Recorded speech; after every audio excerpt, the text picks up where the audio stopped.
Little afternoon J session here for you from the Jordy Culotta Show. Hope everybody's doing good on this wet Wednesday. Right. Nasty outside, man. Rain everywhere. Should have an effect on the game this weekend, being that it's so much rain still yet to come. Rohan Davey is here, Jordy Culotta, of course, of the Jordy Culotta Show.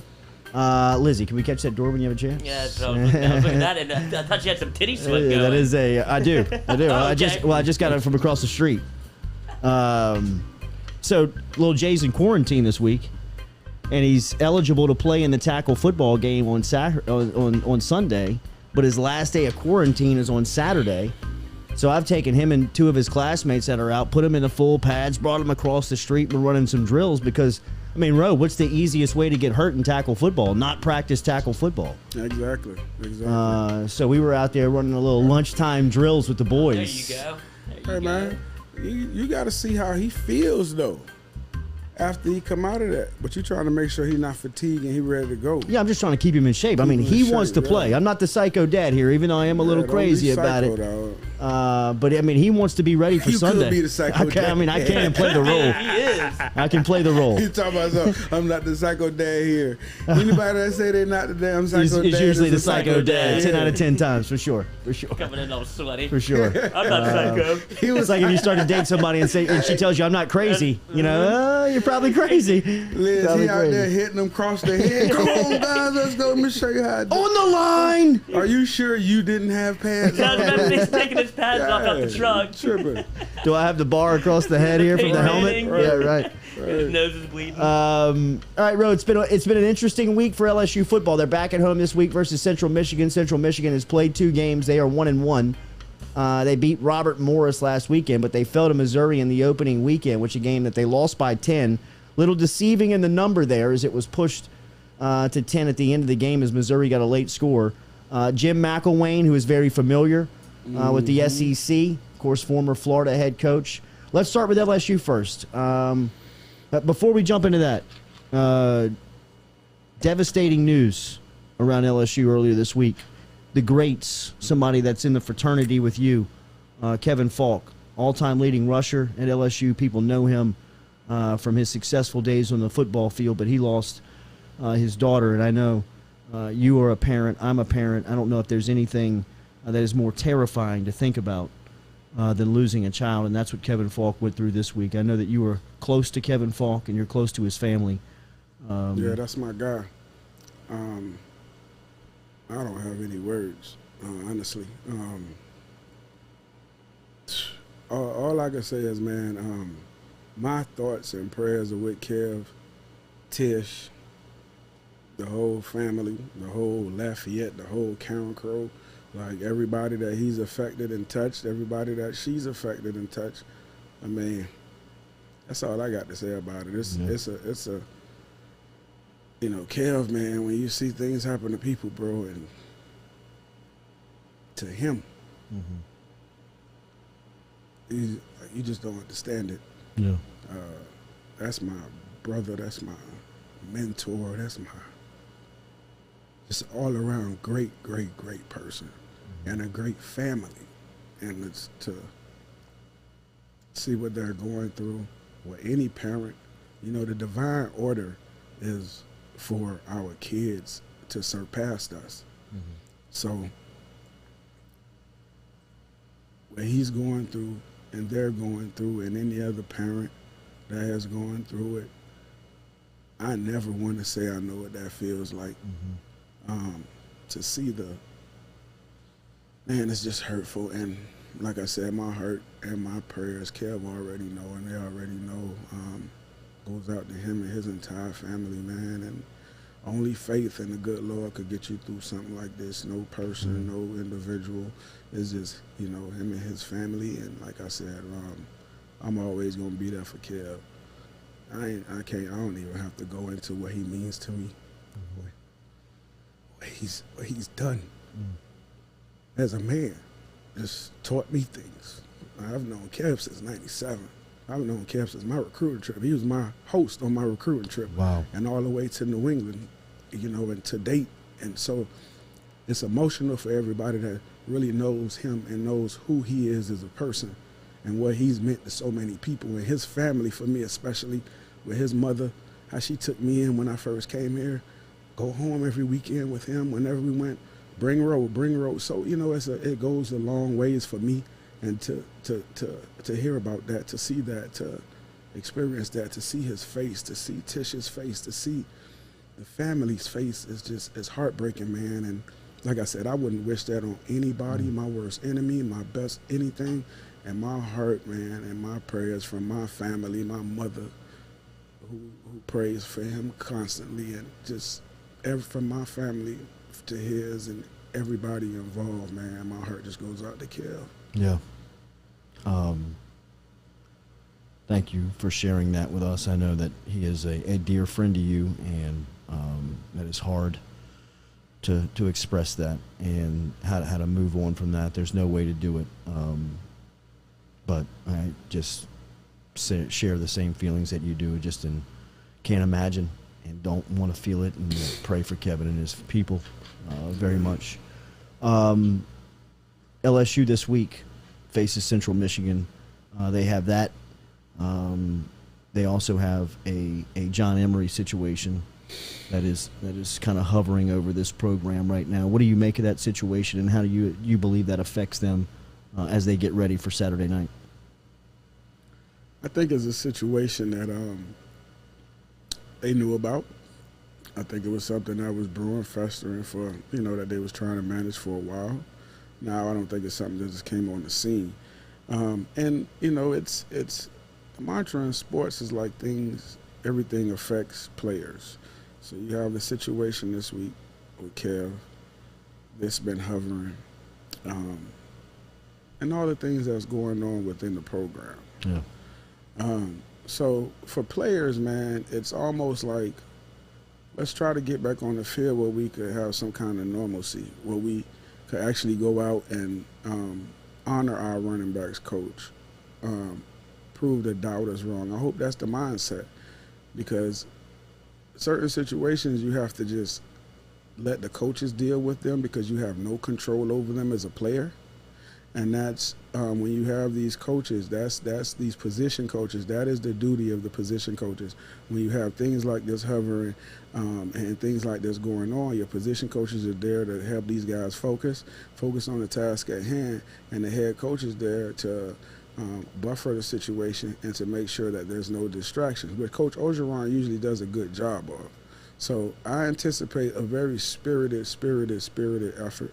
Regardless of whatever the weather is, everyone has to play in it. Yeah. But I definitely expect a spirited effort from these guys this weekend. After having a chance to look at the film, after having a chance to watch that game again, what do you see from LSU? What is their deficiencies on offense? What's holding them back? Well, I think one of the biggest things is just Max just letting the ball go. I think Max just stopped trying to be so perfect. I understand being cautious with the football at certain times, but I think at some point he just got to let his hair hang and just go ahead and try to make some plays with his arms down the football field when given opportunities. Stop waiting for the guys to be running past guys wide open. Let the football go. You have great playmakers on the outside. Let the ball go and let those guys make plays. And also for Coach Pease, man, I just expect him to this week to kind of come into your own a little bit. Not saying that you've grasped and you're a seasoned vet, but now it's time, because we're getting ready to go into the meat of we're going to start SEC play. So in my opinion, you've had these couple of games to get it right and to see what you have and to self-evaluate and see what you have offensively, what you can do, what you can't do. I think you have to try to now find out where and who is going to be able to run this football and be my running back going forward. So I think that this weekend is the time to get all those questions evaluated, and for him to also come out the bag a little bit with his play calling. Let's get a little bit more diversified. Let's get a little bit more creative, and now identify the guys that you says, okay, these are my guys. Identify them guys. We can no longer continue to stretch and say, okay, we have 5 wide receivers. We have 1, but we have 4 great ones. Well, put them on the field as you've been, and let's do what we need to do to spread the ball around, get these few guys the football. Brian Fletcher Painting, when we speak to Roe, brought to you by Brian Fletcher Painting. 3 years ago, he finished up a lot of the second floor, 30 windows on the old state capitol. painted a lot of the projects around LSU, including up and down Sorority Row. If you're an architect, if you're a contractor, if you got big projects coming up, get in touch with Brian Fletcher. Great experience in painting. You mentioned the play calling. Go more into that. What as a play caller, have you seen him over the first 2 weeks of doing this on the job? I mean, this is the first 2 times he's done this in live action. How have you? What have been the strengths? What have been, like you said, you want more creativity? What has stood out? What has he done well? Well, I think that him trying to see out of certain formations what the defense is trying to dictate to them. I think he's tried to do that a little bit. The last game, he's seen a little bit more motion, a little bit more trying to identify what they're doing offensively for the young quarterback. You've seen him stay in a little bit more of the 2x2 in the last football game, but still predominantly in the 3x1. We saw a little bit more trying to throw out the backfield. We saw a little bit more trying to get the ball out to the wide receivers quicker. So I think you see in the direction of where he's going, and I think that if the running game gets going a little bit better, you will see even a little bit more, because now you have to respect the running game a little bit more. So if he could get 3.5 to 4 yards a pop on the run game, or even 3 yards just to keep the defense honest, then I think you even see a little bit more of the move the pocket and moving the launch points, because now you respect the running game a little bit more.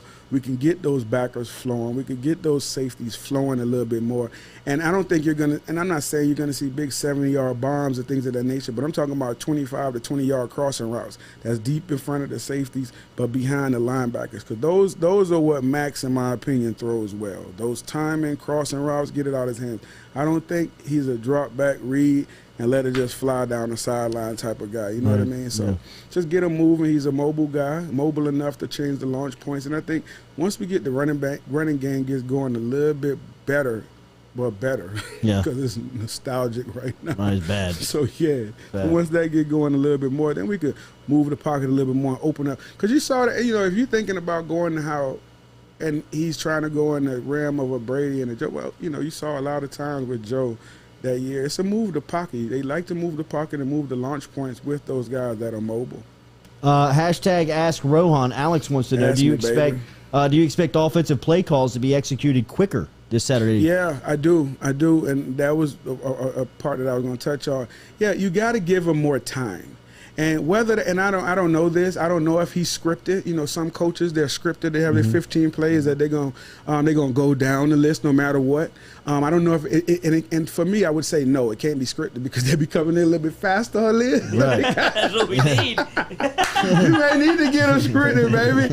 Yeah, script 30. Right. But I think with him is got.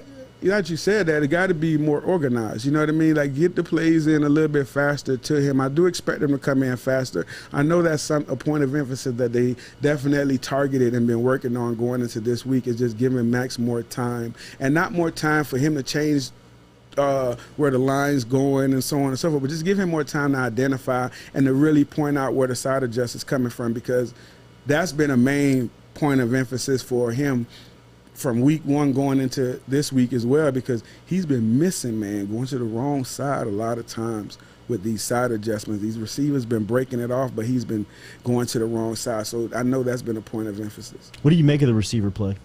When you have a young group like that, Jay, you're gonna, we heard so much about him, and I was even raving about him, and I'm still raving about him. By how they were coming through. But you're gonna have growing pains. With the young group, you're gonna have some drops, which they did, and I'm sure that they got on them about that. But those guys aren't droppy guys. If there was a mantra going through camp, hey, Brian's dropping the ball, these guys dropping the ball, then you'll know that. So it's just one of the things you go through with young guys. I think that they've been playing well. I think they've been playing above average, above their expectations when given the opportunity. I think they've made plays. Of course, they've dropped a couple balls, but I still think that they're a fantastic group, a group that's going to be well celebrated by the time they leave here, if they stay here and get that consistent quarterback play and that consistent coaching from the OC. What do you make of the defense? Defense looks like they made strides between weeks 1 and 2. Yeah. The defense, in my opinion, week 1, I just thought they were off. and not off in the sense like they didn't know where they were going, but just a step or two off. Yeah. Coming down late, rotation late, communication a little bit late. They didn't trust it. Correct. Everyone was trying to make the play. No one believed in, okay, this is my gap. Let me stay in my gap for the cutback, which is why they tell you to go in your gap, Liz. And so it looked like week 2, trusted a little bit more. They got some film work, saw where they were, deficient at, saw where they didn't trust it, like you pointed out, trust the defense. And I think they shored some things up. You saw guys communicating a lot better. I definitely think they cut some things down for them as far as like rotation. If they go from a 2x2 to a 3x1, we're going to go here. I think they had some calls that was stay calls, whether they go from a 3x1 to a 2x2 or whether they tighten down the formation. I think they had some calls that, hey, no matter what, then we're going to stay in this defense. This is how we're going to play it. And I think that helped them out a bunch. I definitely think the most improvement on the football field was from the defensive side, because you at least saw where Jay Jones was trying to go with the defense. You saw the package from the speed guys and Mason in the middle now. You saw the package of what they were trying to do with the secondary and how they're trying to just keep those guys at home and not making them think too much right now, like a slow maturation. You saw guys in their gap responsibilities. The tackling was a lot better than the first week. So they definitely improved, in my opinion. You mentioned at the jump just the things going around the program right now. How do you think they're dealing with that stuff, and how loud do you believe the noise is for LSU right now, just with the... It's always loudest in-house. Uh-huh. I've been a part of it. You can say whatever you want when you're in it. We block it out.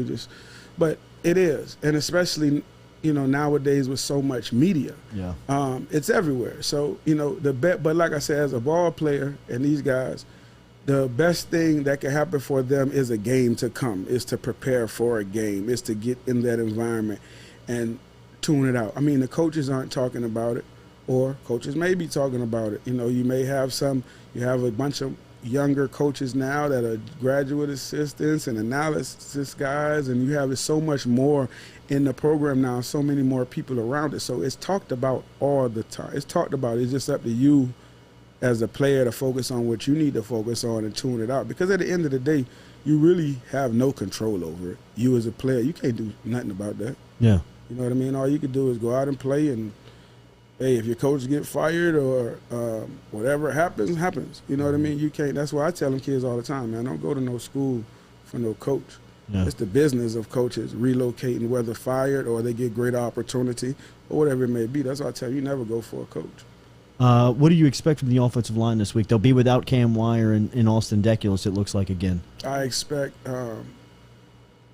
if they're not shored up, because you're going to get movement from Central Michigan. Uh-huh. You're going to get movement from the defensive line. That's what we've been having problems with offensively.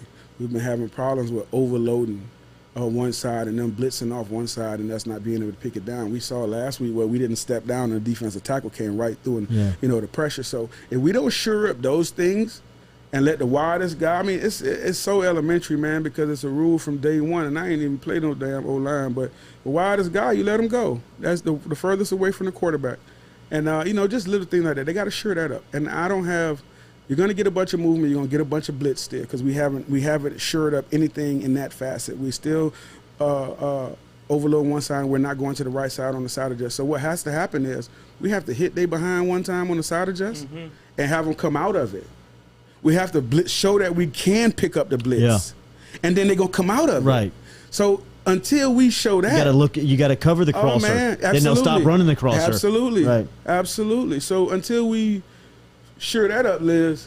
Right, when you say that, because it takes me back to the UCLA game. If you hit one pass, even that pass to Trey Palmer, they get out of that zero look where they're like, right, we have to have somebody back deeper. They're going to pop us on this again and again and again. That's right. And that's how you get blown out. But I watched a little Central Michigan. They love to bring linebackers on blitzes. They're doing all that sort of stuff, and they bring them late, especially on pass downs. If LSU's only going to keep 5 in protection or 6 with the running back, and that doesn't work, where do they turn? With no run game, it seems like, and the inability to pass protect, like, is it just as simple as you have to start just taking deep shots in a three-step drop, let it go? I don't think as far as like the deep shots, I don't think they're just going to drop back and throw the ball deep. We've seen that. That hasn't been the mantra for 2 weeks. So I don't think they're just going to start doing it unless they feel like, hey, we're just going to have to start taking a shot early. Just to show that you're just to take a shot. Because he can drop back and let the ball go. You know what I mean? The kid, it ain't like he can only throw 4. Yeah, correct. So now that's an avenue that you can explore with those receivers. Just drop back and throw it from day one go route. You know what I mean? Just go ahead and put it out there. But the fact that we can't get the running game, we haven't gotten a running game going yet. Whether it's in the screen game and it's an extension, whether it's a flare and it's an extension, whatever it may be, the fact that we haven't gotten that going to at least keep it honorable that, hey, they can run the football a little bit. So let's not be all out blitzing. Let's not be all out. Even if you run blitzing, let's not be all out with it on every down. Let's not blitz them 70% of the time. Let's cut that percentage down because you know what? They can pop one. They are going to the right side on the side of Jets on the blitz. So until we hit that and let them know that, hey, we are in tune and we're on the side of Jets game today, and you guys, we can pick it up.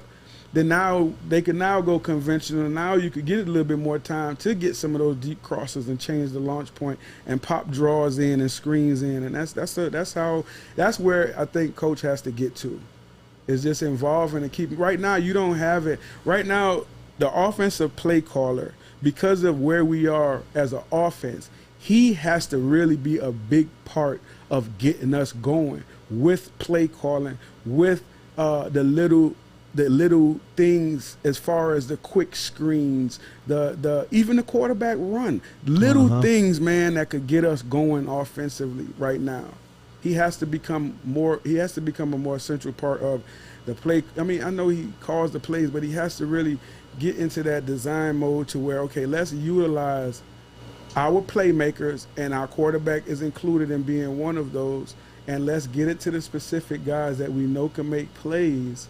And let's get these certain plays that we know like the back of our hands, so we're not, especially early, so we're not behind numbers. The biggest thing that we've been behind is we've been behind in the sticks, man. Mm-hmm. First down has been terrible for us. So now second down, we're second and long, and now we go to third and long, and you're getting blitzed. You're getting blitzed on everything. So predictable. It is. You're getting blitzed on everything, and all they doing is getting you off, letting you throw it, and we're not even throwing it to give them an opportunity to break the tackle, to pick up the first down. So now, and those guys are going to come up and try to tackle, but we just have to go to the right side, like you said, Liz. We went and saw Ricky Collins playing against the Alsbury boys last Friday night. A lot of athletes out on that field from Woodlawn and U-High. U-High was very impressive in the way that they handled Woodlawn and won that game. They were. Anybody we're looking at this week? I know that we'll get some games, but any updates on anybody that you've been coaching? Have you heard anything from the start of the season? Anybody who may be balling out right now? Well, you pointed out your boy Dave from Madison Prep. Me and Ken was talking about Dave the other day. We got number 7 for Madison Prep. Yeah, Dave is awesome. Do we have a last name on Dave? Yeah, because I want people to know who he is. Dave's a monster. We're gonna have a last name before we get off the show. He's a one-man band. He is. Look, he could be a one-name dude. That's right. He could be a one-name dude. That's right. That's exactly right. Boy, LeBron. Don't even need a name, Mike. baby. You don't even need a name. Seriously. But high school football has been great to watch again, man. Just to watch in front of people and see people out there in the atmosphere and everything that goes into it. But Dave over at Madison Prep and Big Q and all of them over there. Big Q balling. He is. Zion balling. Hey, what we got this week? What we got this week? We're going to find the game of the week. Usually our chat is usually great for pointing out where the good games are, but we'll find it tomorrow in Thursday's paper for sure, as they'll have a preview of Friday night's games. We'll be somewhere because of all of the athletes and players in the area. They got them bro. going. God. They got them going. Lee. Listen, the Alsbury boys. Young Keelan Moses, freshman defensive end. Hey man, listen, bro. That's a problem. I mean, listen, they're a problem. They're a problem. And let me tell you something. Young Alsbury at linebacker. Yeah. He just glides out there. Bro. Listen, man, the like, boys it looks like he's freak of nature, skating man. out there. I mean, it doesn't even look like he's. Dude. He's something, bro. He is a freak of nature. He's a one-man band, baby. So we'll be back Saturday. Absolutely. You and I. And then obviously we'll be touching in through the week. Remember Brian Fletcher painting, as always, Friday, with Rohan. We'll be back Friday. Yeah, we'll be back Friday. Enjoy today, and we'll be back Saturday. Going live for the fourth quarter on Saturday? Yes. Yes, I think that'll be fun. Yes, absolutely. We definitely will do that. So tune in a little early. What is that? What's the kickoff here? SEC Network? SEC Network. SEC Network. Yeah, that sounds right. Okay. All right, for Rohan, for Lloyd, for Brian Fletcher and the painting service over there, we will be back with you tomorrow morning, 7 a.m.